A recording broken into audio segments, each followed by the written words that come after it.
asalaamaaleykum. Assemblée nationale bu Sénégal nag ci juróomi fan ci weeru février bi ñu ne dafa wote ginnaaw ay coow yu fa tar lool loi constitutionnelle numéro 4 2024 bi nga xam ne day ñëw indi ay coppite ci article 31 bu ndeyu charte réew mi wot boo xam ne nag mi ngi am ginnaaw gi président de la république nii la lee décret bi nga xam ne moom la jëloon ci ñaar fukki fan ak juróom-ñeent ci weeru novembre ci atum 2023 ngir daal ñëpp ñi nga xam ne dañoo war a bokk ci élection yi yëgal leen ni danañu ko amal ci ñaar fukki fan ak juróom ci weeru février ci at bi ñu ne ñaari jéego yooyu la nag di ñëw xajamal bu baax a baax suñu république ak it li ñu xamee Sénégal di démocratie boo xam ne law na fi bu baax a baax loolu di gis-gisu professeur Babacar Gueye professeur Abdelkader Boy professeur Alioune Badara Fall professeur Alioune Sall ak professeur Serigne Diop jaarale ko ci ab bataax xal bu Sud Quotidien siiwal tey jilee professeur yooyu di xamle ne nag wotu bële loi di ñëw jalgati bu baax a baax ndeyu charte réew mi bi fësal ne jiitu réew mi ak assemblée nationale du kenn ci ñoom koo xam ne am nga boobule sañ-sañ moo tax it professeur yii ma lim sànq ñu ngi xamle ne conseil constitutionnel bu mbiri tëroo ni le jaarale ko ci article 29 ak 34 bu ndeyu charte réew mi ñoo war a wane yoon wi moo tax it Sud Quotidien di xamle ne professeur université yi le lenn rek la ñuy xaar ci conseil constitutionnel mooy mu atte te mu tegu ci yoon. balaa ñu cee yegg nag jàpp leen ne démb ci àjjuma ji tàngoon na jër ci ndakaaru ndax askan wi ñoo wàccoon ci mbedd mi jàkkaarloo takk der yi ngir ñaawlu dàq bi ñu dàq jongante yi démb nag moo doon bés bu njëkk jëmale ci mobilisation bi nga xam ne moom la waa société civile ak kujje gi wootee Sud Quotidien nii Thiès Sodida Castor ak HLM askan wi si boppam ñoo génn ci mbedd mi fipp lool du rek ci ndakaaru lañ nemmeeku woon li lee ca Ndar géej it li ni mel lañ fa nemmeeku woon benn étudiant bu université Gaston Berger bu Ndar géej ñàkk dafa bakkanam ginnaaw jàmmaarloo yi tar diggante étudiants yi ak takk der yi ndéem si yàlla si nga xam ne nag dafa am luy tolloog ñaar fukki at xibaar yi daal dañoo wane ne ab bal la ñu ko sox te bu ñu sukkandikoo ci xibaar yi nga xam ne moom la suñu naataangoo Yves Tendeng jot foofule mi ngi ñàkk bakkanam ni ñu koy rawale ci urgence centre hospitalier régional bu Ndar géej dañuy des ak manifester yi nga xam ne moom lañ doon amal démb ci Sénégal ak le quotidien ñu ne démb ajjuma ji xët-xët yi fasoon na ci lool ak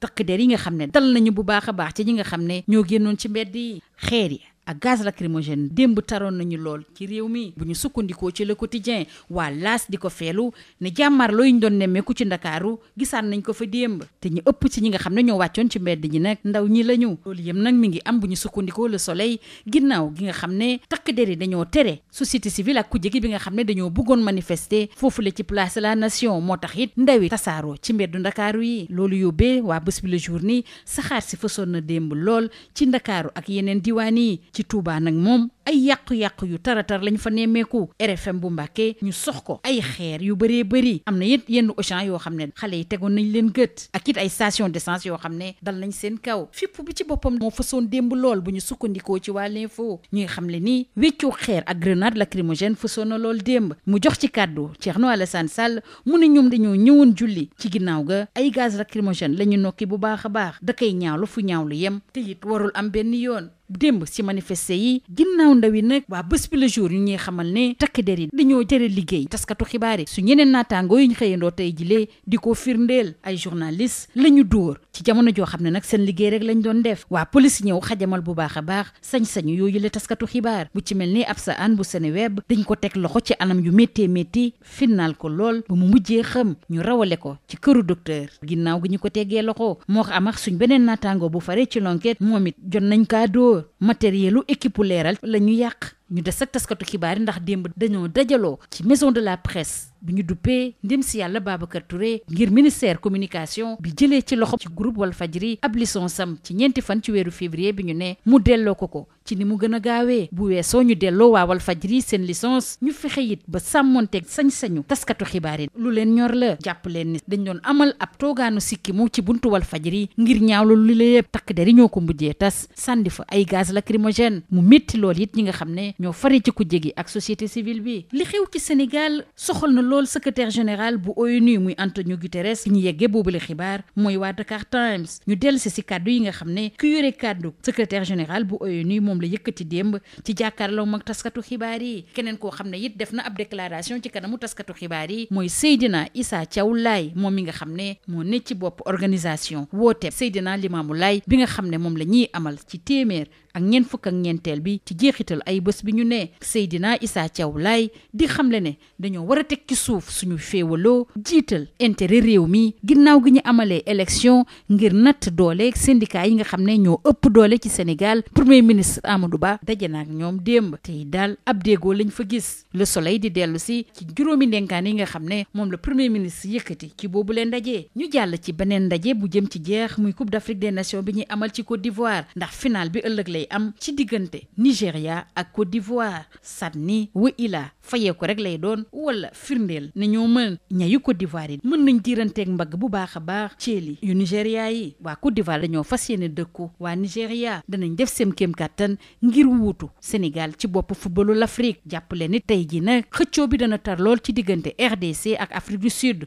ñu nar a xëccoo ñetteelu place bi. lii moo gënoon a fës ci ëttu yéenekaay yi ñu xëyandool ñu yendoog jàmm. Bonjour, démarrons par le quotidien du groupe Sud Communication, Sud Quotidien, qui s'intéresse à la loi portant dérogation aux dispositions de l'article 31 de la Constitution. Les 7 sages sont invités à rappeler le droit. L'Assemblée nationale du Sénégal, en sa séance du 5 février 2024, a adopté dans une atmosphère très conflictuelle la loi constitutionnelle numéro 4/2024 portant dérogation aux dispositions de l'article 31 de la Constitution. Vote qui fait suite à l'abrogation par le président de la République du décret du 29 novembre 2023 portant convocation du corps électoral. Ces 2 actes, d'après le professeur Babacar Gueye, professeur Abdel Elkader Boy, Alioune Badara Fall, professeur Alioune Sall et professeur Serigne Diop, remettent en cause les fondements de notre République et la longue tradition démocratique sénégalaise. Ils violent de surcroît la charte fondamentale qui dénie au président de la République et à l'Assemblée nationale toute prérogative pour interrompre le processus électoral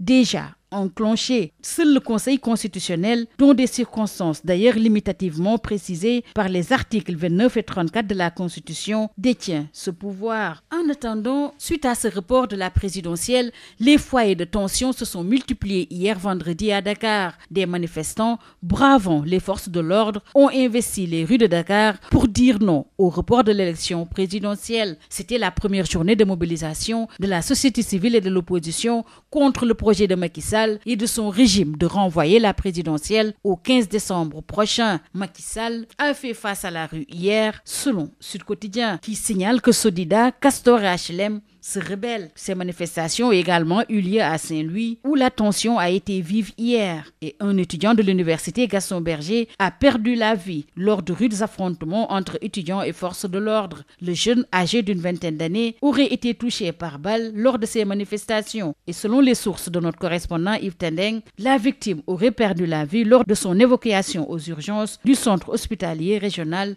de Saint-Louis. Le procureur qui s'est saisi de l'affaire a annoncé l'ouverture d'une enquête. Restons avec ces manifestations contre le report de la présidentielle avec le quotidien qui parle d'un vendredi sans avec les forces de défense et de sécurité qui répriment les protestataires et de relever qu'un étudiant a succombé à ses blessures dans la ville tricentenaire. Dakar renoue tout simplement avec les affrontements selon l'AS. Dakar fume le calumet de la violence d'après le confrère avec ces heurts qui ont éclaté hier dans plusieurs quartiers de Dakar entre forces de l'ordre et groupes de manifestants composés majoritairement de jeunes. Des forces de l'ordre ont été brutales et la gendarmerie a nettoyé la rue. La ville de Mbour a été également paralysée au moment où plus d'une centaine d'arrestations ont été notées entre Diourbel, Mbacké et Touba. D'après l'AS, le Sénégal est enfumé avec ces manifestations contre le report de la présidentielle, informe Bosby Le Jour, avec d'autres villes qui synchronisent et d'énormes dégâts enregistrés à Touba.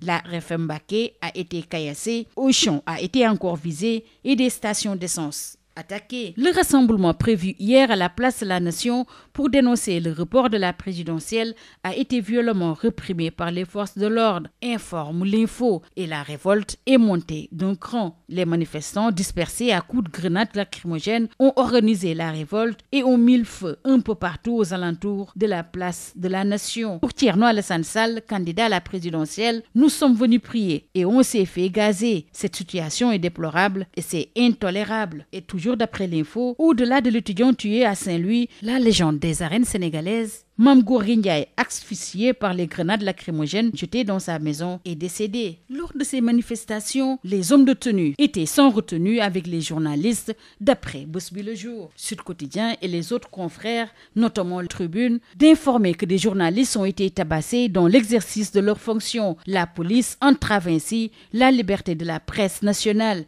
Absa Anne de Seneweb, brutalement interpellée, a été violentée jusqu'à perdre connaissance. Mor Anta de l'enquête a reçu des coups volontairement, alors que le matériel de l'équipe de Leral a été détruit. La presse sénégalaise a décidé d'aller au front pour réclamer la restitution de la licence du groupe Walfadjri retirée le 4 février par le ministère de la communication. Lors de son conseil des médias tenu ce vendredi 9 février à la maison de la presse Feu Babacar Touré, les professionnels des médias ont clamé et exigé ensemble la restitution de cette licence, mais également le respect de la liberté de la presse, au moment où le sit-in devant les locaux de Walfadjri a été dispersé à coups de gaz lacrymogène, d'après la presse parue ce jour. Cette situation a exacerbé la colère de l'opposition et de la société civile sénégalaise. Justement, le secrétaire général de l'ONU, Antonio Guterres, suit de près et est préoccupé par l'évolution de la situation au Sénégal. C'est ce qu'a dit vendredi son porte-parole, Stéphane Duragic. Dans une déclaration à la presse, l'ONU appelle tout simplement les acteurs politiques au dialogue. Au moment où nous devons taire nos querelles, mettre en avant l'intérêt national et discuter afin de trouver un terrain d'entente, intime conviction de Seydina Issa Thiaw Laye, le coordonnateur de l'appel des Layènes, avec la 144e édition de cet appel. Retenez que le Premier ministre a reçu hier vendredi les syndicats les plus représentatifs après l'élection de représentativité. L'État et les syndicats s'accordent d'après Le Soleil, qui revient largement sur les 5 recommandations du Premier ministre. CAN 2023, Nigeria-Côte d'Ivoire, dimanche à 20h, ce sera la bataille de géants pour succéder au Sénégal. Intime conviction du Soleil. Éléphants et Super Eagles pour le grand final, nous dit Sud Quotidien. Revanche ou confirmation d'après Stade, le quotidien du sport, qui renseigne que les éléphants peuvent égaler les Super Eagles. L'Afrique du Sud et la RDC vont disputer la 3e place de cette CAN 2023. C'est tout. À vos journaux et très bonne lecture.